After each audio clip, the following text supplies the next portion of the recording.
Hello everyone, let's do another wrist-free standing practice. So for this one, maybe you want to have some blocks, maybe you want to have a chair, and we can explore doing some movement standing. So one of the movements that I really like to do in yoga is also called the bird dog in fitness. It's when you're on all fours and you're raising up one foot and one leg. So you can put an extreme amount of pressure in your wrist. I said 1 foot and 1 leg. I meant 1 hand and 1 leg.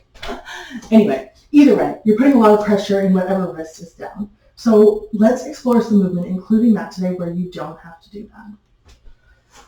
So I'll start by standing in our mountain pose. We're engaging our butt. Our hands are down by our sides. We're taking a breath. Maybe we want to raise our hands up for some circles. Breathing here. And lowering those hands down, shaking them out. Maybe we want to take our stance a little bit wider, balancing our feet. We could think about one hand coming down towards one side, raising the other arm up. Option to look up. Option to bring that hand down across the body. See how that feels like in your upper back. Raising it up again, then lowering it down.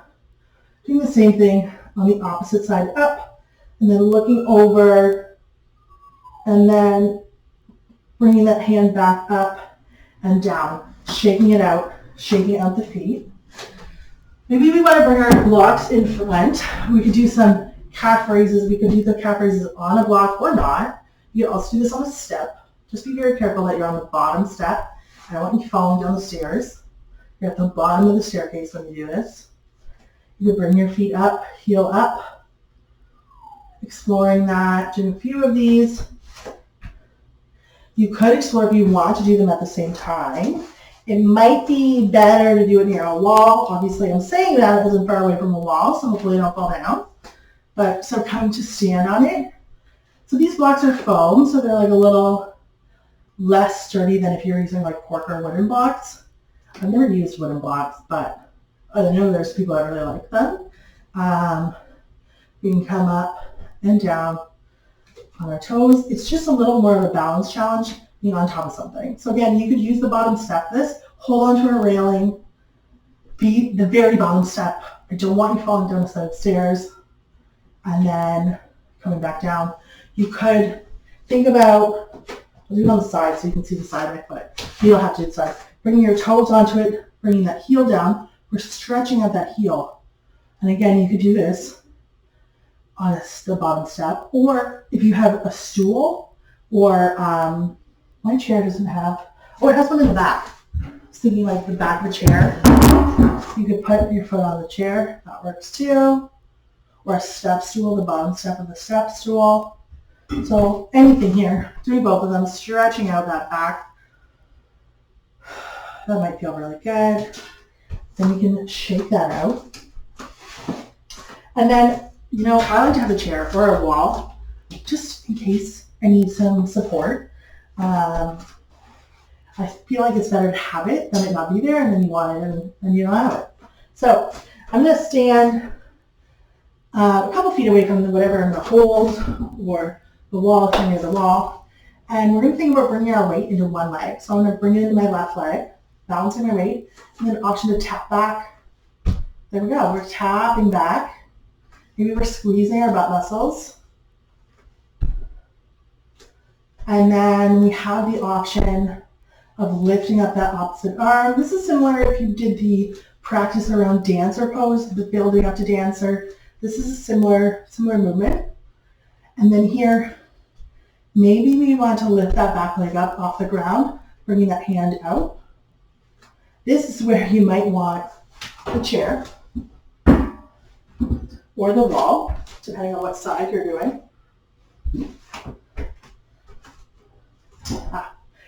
If you want it more challenging, doing the same arm as the leg, that will make the balance harder.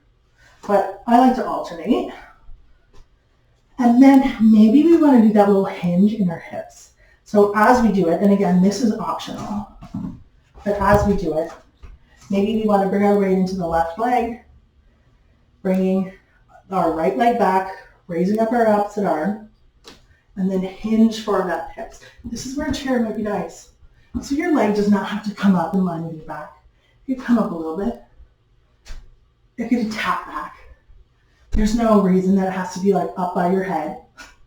We're just exploring what this motion feels like.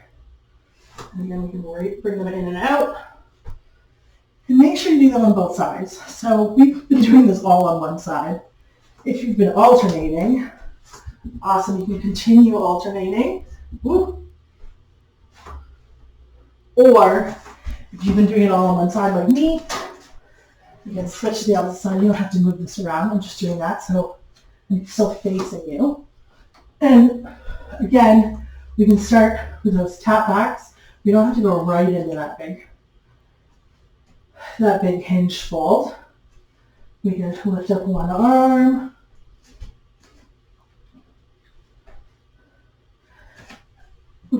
Woo! Maybe lift them up. And again, there's no reason why you have to lift them up that high. You can lift it lower. You can use the chair or a wall for support. Just making sure you've done a few on either side. And then once you've done that, we can shake it out. I do want to show you how you can use the seat of the chair. But the thing about this is it's not wrist-free. So it's less pressure on the wrists than being on your hands and knees, but it's not completely wrist-free. So here's an option. If some pressure is okay, bring your hands to the seat of the chair and then lifting up. But that is putting pressure on your wrist for sure. So if that doesn't feel good for you, don't do it. There's no point in putting that pressure there when you don't have to, because you can explore the same sensation from standing up. So after you've tried that, we can shake it out.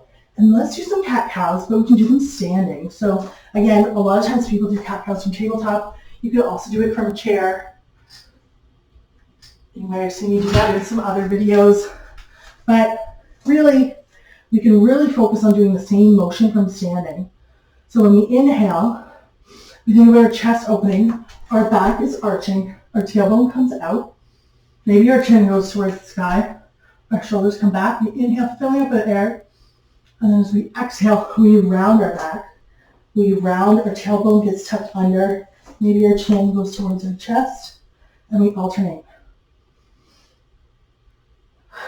Exhaling, rounding the back and the spine, inhaling, arching.